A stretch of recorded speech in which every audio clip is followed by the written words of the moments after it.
warahmatullahi wabarakatuh. Alhamdulillah wassalatu wassalamu ala Rasulillah, amma ba'd. Para pencinta surga yang dirahmati Allah Subhanahu wa taala, as-shaimina was-shaimat. Ada satu pertanyaan atau mungkin ungkapan keluhan di saat ini, saat-saat kita dianjurkan untuk lockdown, berdiam di rumah, justru ada timbul permasalahan di mana para kaum ibu atau para istri justru merasa terbebani keberadaan suaminya di rumah. Saya tidak tahu apakah ini faktor eksternal atau faktor internal.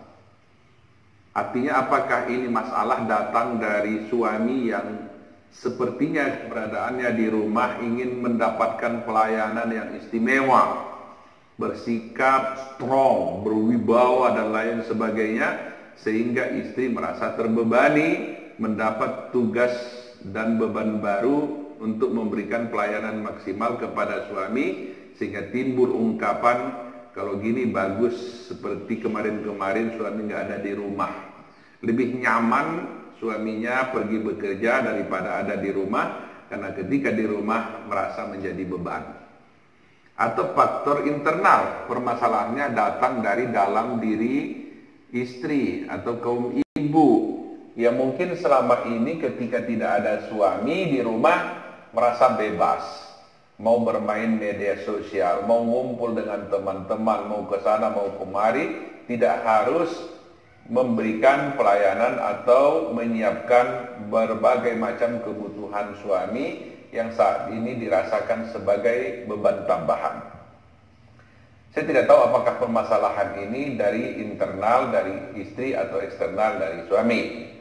Akan tetapi para pencinta surga yang dirahmati Allah Subhanahu wa taala, perlu kita ketahui bahwa kita tidak ada yang sempurna, baik itu suami maupun istri.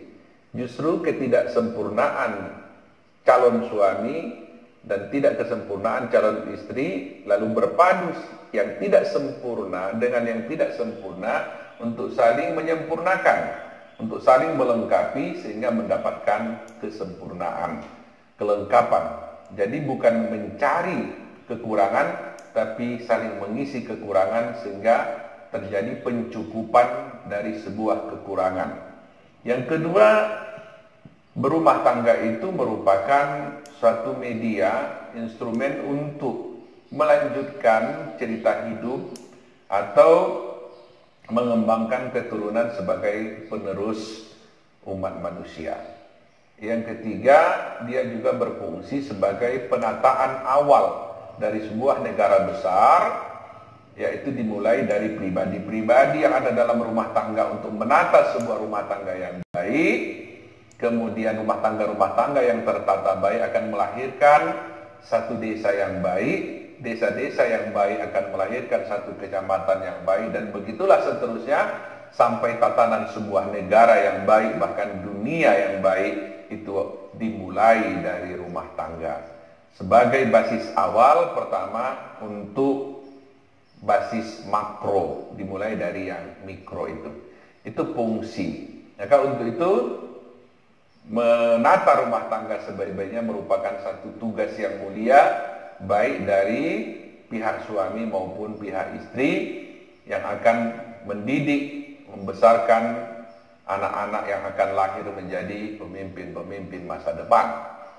Maka untuk itu, dengan permasalahan yang disampaikan tadi, kalaupun itu permasalahannya bersumber dari eksternal, sang suami yang mungkin selama ini sibuk dengan pekerjaan luar sana, tapi hari ini mungkin bekerja dari rumah atau mungkin tidak bekerja, lalu kembali ke rumah dan ingin mendapatkan pelayanan, mungkin selama ini mendapatkan pelayanan dari staf atau dari anggota dan lain sebagainya, maka perbanyak sabar.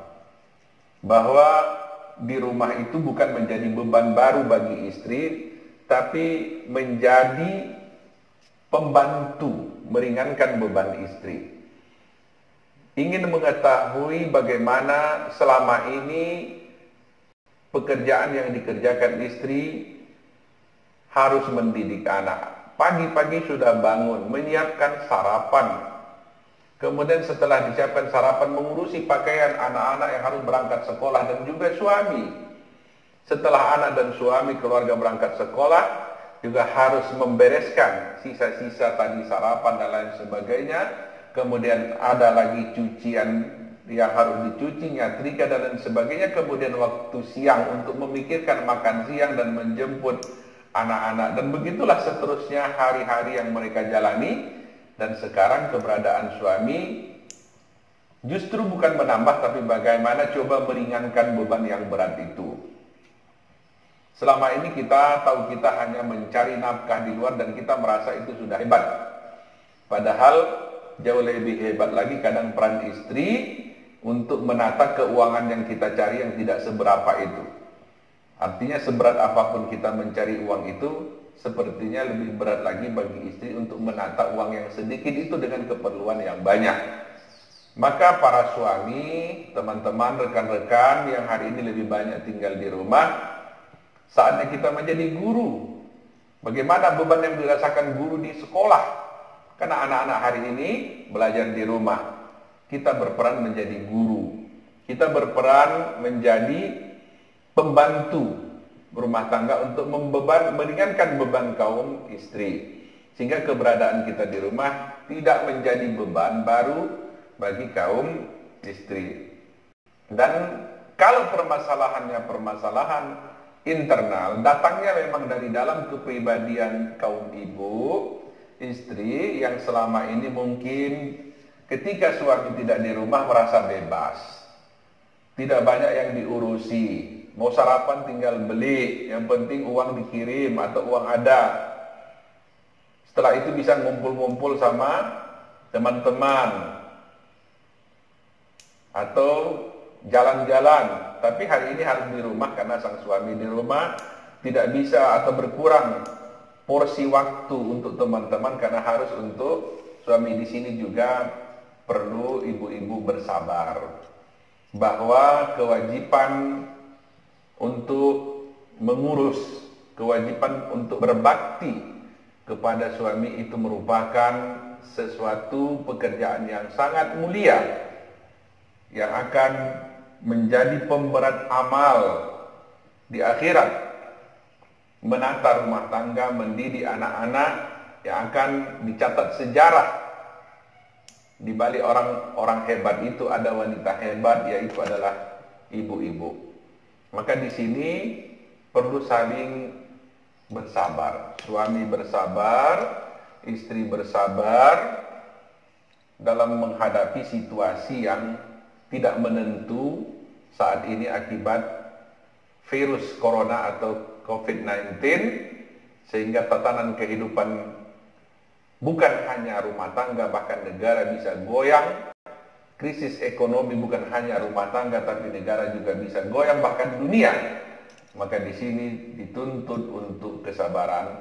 Maka perbanyak komunikasi yang baik dua belah pihak antara suami dan istri. Dari jalur komunikasi ini semuanya akan cair, semuanya akan terselesaikan. Sampaikan apa yang mengganjal sehingga semuanya bisa dibicarakan. Komunikasi ini merupakan barometer atau alat mengukur kondisi rumah tangga. Komunikasi yang tidak berjalan itu artinya ada masalah yang sedang dihadapi oleh rumah tangga atau signal sedang tidak baik di dalam rumah tangga itu.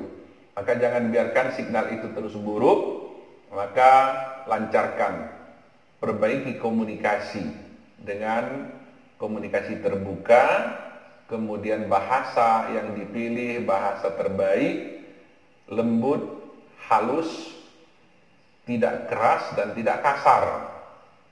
Tidak keras artinya cukup dengan volume yang dibutuhkan pendengar. Karena kadang-kadang kita lihat jasad berdekatan tapi volumenya terlalu kuat dan kencang. Ada orang bicara dalam rumah tapi tetangga dengar. Itu suami istri lagi berantem. Padahal jasad mereka berdekatan, tapi suara mereka lantang dan tinggi. Kenapa bisa? Memang jasad sedang berdekatan, tapi hati yang sedang berjauhan. Karena kata yang keras, bahasa yang keras, ucapan yang keras, itu dibutuhkan untuk orang yang secara fisik berjauhan agar dia mendengar. Tapi ketika jasad berdekatan, tapi suara lantang, itu berarti hati yang sedang berjauhan. Yang kedua, dari komunikasi itu juga bisa diukur antara tanya dan jawab, antara perkataan dengan sambutan. Dalam bahasa Arab ada disebut dengan ta'nis atau at-tamattu' bil kalam. Seperti Allah Subhanahu wa taala bertanya kepada Musa, "Matilka biyaminika ya Musa?" Musa, apa sih yang di tangan kananmu itu? Apa yang ada di tangan kananmu itu? Apakah Allah Subhanahu wa taala tidak tahu kalau yang di tangan kanan Musa itu adalah tongkatnya? Tahu. Lalu kenapa Allah bertanya juga? Itulah yang disebut dengan at-tamattu, merasa enak, merasa nyaman, merasa suka, merasa senang kalau berbicara. Misalnya kakek datang melihat cucunya lagi main kelereng. Kakek tahu kalau cucu itu lagi main kelereng. Lalu kenapa kakek bertanya, lagi main apa toh? Lagi main apa cucu? Lagi main apa kek? Kenapa dia bertanya? Itu namanya tamattu bil kalam, ta'nis, merasa sayang, merasa senang, merasa enak berbicara. Kalau dia tidak nanya, berarti dia tidak sayang sama cucu itu. Lalu bagaimana reaksi sang cucu, jawaban cucu? Apakah dia menjawab kelereng?